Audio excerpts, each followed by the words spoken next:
자, 예레미야서 23장, 주일에는 우리가 큐티 나눔 모임은 하지 않지만, 주일에도 매일 성경에는, 큐티 본문이 배정이 돼 있어요. 그래서 항상 매주 월요일이 되면 내가, 어제 분량과 오늘 분량을 한꺼번에 한다 생각하고 하면 돼요. 그래서 사실 오늘 본문 분량은 1절부터 22절까지고, 근데 아까도 항상 얘기했지만 성경 자체를 우리는 연구를 해야 되기 때문에 성경 자체적으로 보면 제일 좋은 방법은 한 장 한 장 전체를 단위로 해가지고 연구를 하는 거예요. 근데 장 단위로 연구를 하면 좀 시간이 많이 걸리기도 하고 아침인데, 그쵸?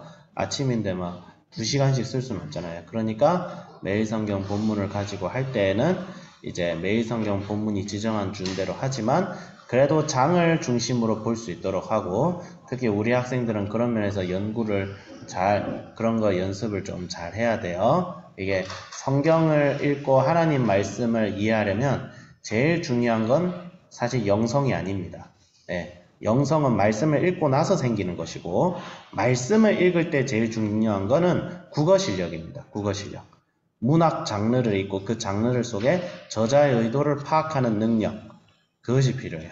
저자의 의도를 파악하는 능력과 실력은 어디서 나오냐면 국어 실력. 그거는 책을 많이 읽고 또 그 책을 많이 읽고 그걸 가지고 독후감을 많이 써본 사람이 얻을 수 있는 실력인데, 우리 학생들은 지금 매일 독후감을 쓰고 있죠. 성경 본문 가지고. 그래서 국어 실력이 상당합니다. 그래서 그걸 항상 기억해 주시면 될 것 같습니다. 말씀 본문 예레미야서 23장, 저는 이렇게 구별했어요. 1절에서 8절은 자기 백성을 위해 오실 참된 목자 메시아. 그 다음에 9절에서 저 크게 묶어서 갈게요. 9절에서 32절은 메시아의 오심을 방해하는 거짓 선지자들 이라고 했고, 33절에서부터 42절은 자기가 엄한 말씀을, 하나님의 말씀을 엄하다 해서 듣기 싫어하는 백성들, 이렇게 해서 예레미야서 23장은 사람에게 만족을 주는 거짓된 말씀과 다르게 우리를 메시아로 인도하는 참된 말씀이라고 이렇게 좀 대조적으로 그럼 우리를 메시아로 인도하는 말씀이 어떤 말씀이고 우리를 메시아로부터 멀어지게 하는 말씀이 어떤 말씀인가, 이런 좀 뭔가 좀 대조가 돼 있죠. 그래서 중요한 것은 우리가 22장에는 무슨 내용을 다루었죠? 유다 왕가가 어떻게 되는 거예요? 망하는 거예요. 그러니까 다윗의 자손이 영원히 왕 노릇을 해야 되는데 근데 망해버렸단 말이죠. 망한다고 얘기를 했단 말이죠. 그러면 전에도 얘기했지만 의문이 생기는 거예요. 그럼 다윗의 언약은 무엇입니까? 하나님께서 다윗에게 네가 너와 너의 후손이 대대로 통치하리라. 이게 어떻게 실현이 됩니까? 라고 하는데, 거기에 대한 의문에 예레미야도 그것을 알고 있었다는 듯이, 하나님께서 그것을 알고 있었다는 듯이 바로 답을 주죠. 누가 나타나요? 다윗의 한 의로운 줄기가 나타나서 그가 만민을 구원하리라. 흩어졌던 양떼가 다시 모일 것이다. 이거는 뭐예요? 이스라엘 백성들이 포로됨에서 다시 돌아올 거라는 거죠. 너희들가 포로돼서 내가 쳐가지고 너희들 다 심판받지? 근데 내가 너희들 아주 멸망시키지 않고 너희들 다시 돌아오게 할 것이야. 우리가 그 유다 민족들의 포로 생활을 다니엘서를 보면 너무 자세히 나오죠. 느부갓네살 왕 밑에서 포로 생활하고 우상 숭배 강요당하고 다니엘은 사자굴에 죽을 뻔하고, 그런 가운데서도 유다 백성들은 타국에서 포로 생활을 하지만 결국은 해방되어서 자기의 땅으로 돌아오는 그런 역사가 일어나고, 또 참된 목자가 나오죠.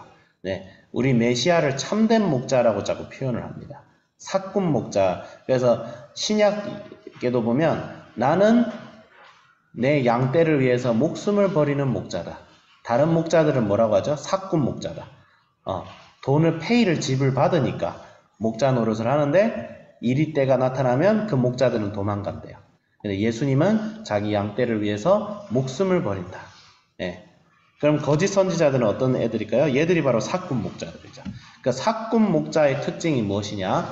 다른 사람이 듣고 싶어하는 대로 말씀을 선포합니다. 예, 말씀을 선포하는데 어떻게 선포하냐면 사람들이 듣고 싶어 하는 대로 말씀을 선포합니다. 아, 그게 가장 무서운 것 같아요. 그래서 사마리아의 두 가지 형태의 거짓 선지자들이 나옵니다. 첫 번째는 사마리아형 선지자들. 얘들은 누구의 이름으로 예언을 해요? 바알의 이름으로 예언합니다. 예, 백음주의. 또 말씀이 아닌 것을 말씀이라고 주장합니다. 예. 굳이 비유하자면 오늘날 자유주의 신학자들.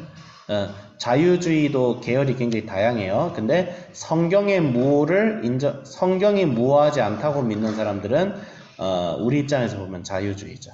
예.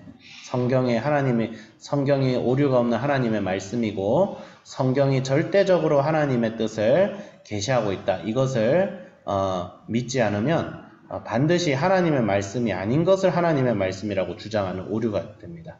예.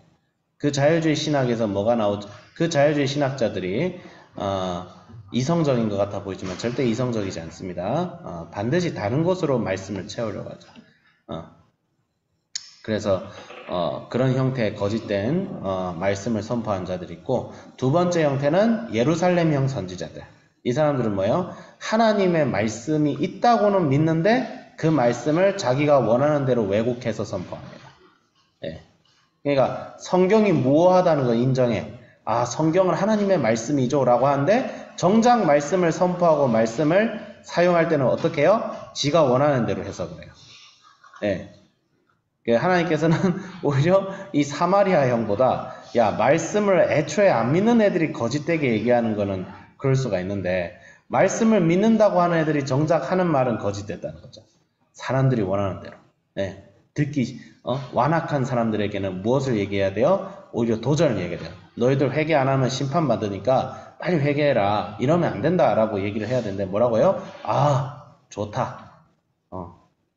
평화다. 평화. 잘 될 거야. everything possible.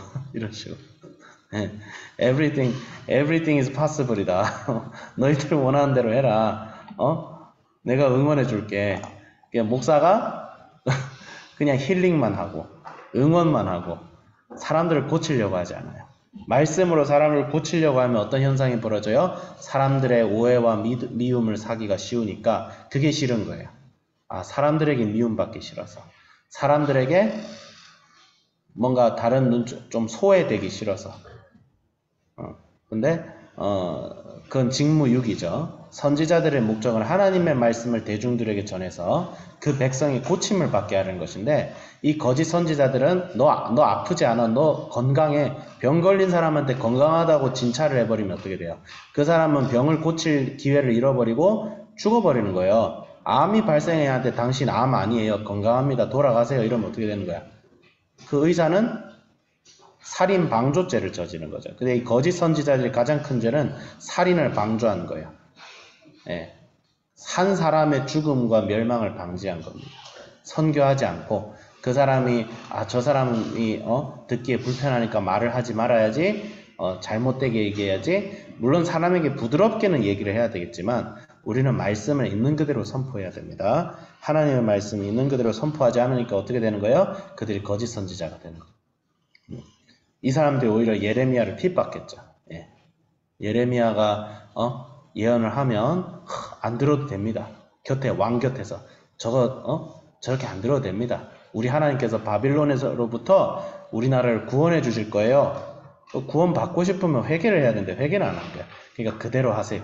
성전에서 토요일에는 하나님 열심히 섬기고 나머지 날에는 마음대로 사세요. 바알을 섬겨도 좋고 아세라를 섬겨도 좋고 애기를 불에다 받쳐도 좋고 다 오케이. Everything is possible. 네. 그러니까 어떻게 돼요? 하나님께서 비록 하나님의 성전이랄지라도 돌 위에 돌 하나 남겨두지 않고 박살을 내버리시죠. 네. 참 안타깝죠. 그래서 죄를 회개함이 없이는 절대 예수님을 만날 수가 없습니다. 예수님을 만나려는 가장 첫 스텝은 자기가 죄인이라는 사실을 깨달을 때. 자기가 죄인이라는 사실을 깨닫지 못하면 예수님을 만날 수 없어요. 예수님 필요 없잖아요. 그렇죠? 우리가 죄인이 아니고 내가 내 스스로를 구원해서 내가 내 인생 스스로 살 수 있는데 예수님이 왜 필요해요? 그렇죠? 신이 왜 필요합니까? 없어도 되잖아요.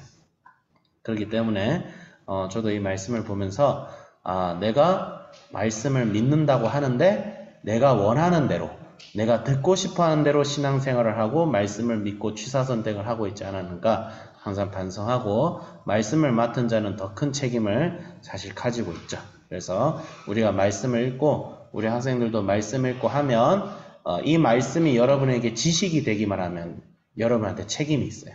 이 말씀을 이제 듣고 행하는 자가 돼야 돼요. 근데 이 말씀 중에 여러분을 기쁘게 하는 말씀도 있지만 여러분들을 슬프게 하고 여러분들을 짜증나게 하고 여러분들을 충동질하는 말씀도 있어요. 왜? 하나님의 뜻과 생각과 우리의 생각은 다르기 때문이죠. 그럴 때 우리는 누구의 뜻이 옳다 생각하고 가야 돼요? 하나님의 생각이 옳다라고 생각하고 가야 되는데, 이게 챌린지가 좀 됩니다. 그만큼 내 자아를 죽여야 되거든요. 근데 그 자아를 죽일 때에 뭐가 와요? 진짜 평화가 와요. 진짜 희락과 기쁨이 오는 거예요. 그 기쁨과 희락을 맛본 자들이 예수 그리스도를 증거할 수 있는 거죠. 진짜 기쁨, 진짜 희락을 누리는 삶은 하나님의 말씀을 내가 원하는 대로 듣는 게 아니라 하나님의 말씀 앞에 나를 복종시킬 때 누릴 수 있는 거예요. 네. 그게 힘들지만, 그게 챌린지지만 이것을 할 때 우리 삶에 진짜 복이 옵니다. 자, 기도하겠습니다. 하나님 아버지, 주여 감사드립니다. 우리가 듣고 싶은 대로, 우리가 생각하고 싶은 대로, 우리가 하고 싶은 대로 주의 말씀을 왜곡하여서 듣고 있진 않았는지 주여 저부터 반성하고 주님 회개하오니 주여 주의 말씀이 우리의 삶을 주장할 수 있게 하시고 하나님이 온전히 우리의 마음을 통치할 수 있도록 우리의 옛사람을 죽이시고 우리가 주님과 함께 새 사람으로 살아낼 수 있게 하여 주시옵소서. 날마다 예수님이시여 우리 마음속에 사랑과 기쁨을 부어 주시옵소서. 예수 그리스도의 이름으로 기도드립니다. 아멘. 네, 감사합니다. 오늘 하루도 승리하시기 바랍니다.